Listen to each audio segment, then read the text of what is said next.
se pensaba que la justicia era la virtud de la polis, de la ciudad. Entonces, eh, pensar la justicia al margen de la ética es quizá eliminar un elemento fundamental de la noción de lo que tenemos de lo normativo.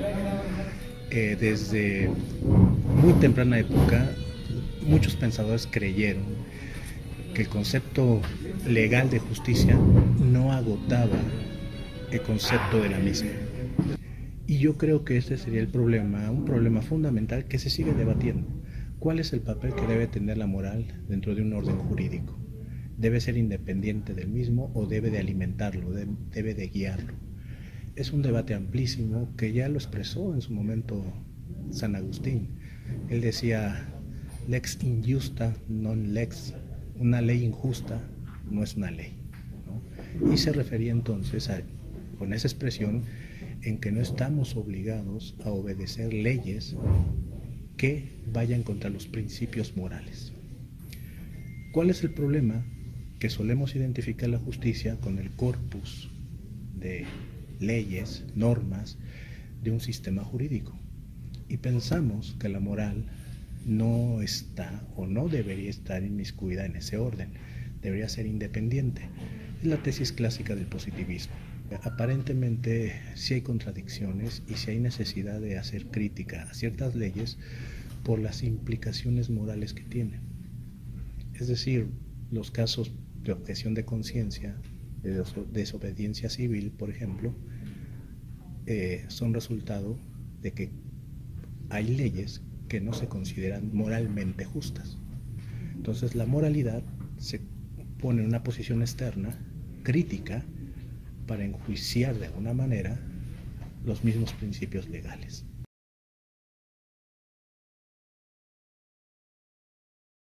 No, nos sirve para muchísimo.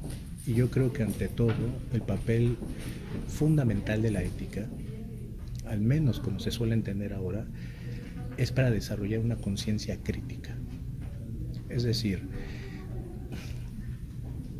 vamos a pensar en la clásica distinción entre moralidad y ética. Solemos hablar de moral cuando nos referimos a las reglas, costumbres, preceptos de una sociedad X. Podemos entonces decir que hay una sociedad, una moralidad aymara, bantú, mongol, etc. Cada comunidad tiene sus valores, sus creencias, su sistema jurídico. Pero la ética se entiende por ello la capacidad que tenemos como seres racionales y libres de cuestionar esas normas, esos preceptos, esos valores. Tenemos en toda sociedad una serie de normas, de costumbres, pero llegamos a cuestionarlas por creerlas que ya no responden a las necesidades de la propia sociedad. La educación moral, la educación encaminada en filosofía a desarrollar una personalidad moral, tiene ese propósito de permitir que las personas tengan la cualidad, la capacidad de plantarse críticamente ante sus instituciones, autoridades y sistemas normativos y decir, ¿son justos o no son justos? Poder evaluarlos y poder decir, ¿seguimos respetándolos o no los respetamos? Y la filosofía sirve precisamente al ofrecer herramientas para desarrollar un pensamiento crítico, conceptual. Tengamos presente que la filosofía es ante todo una disciplina conceptual.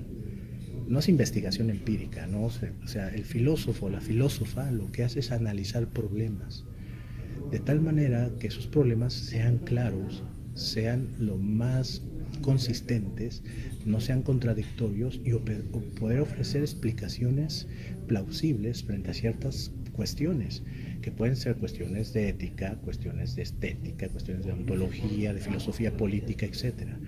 La filosofía es una disciplina fundamental para toda sociedad que quiera ser, para verse a sí misma como tolerante, como libre y como crítica de sí misma.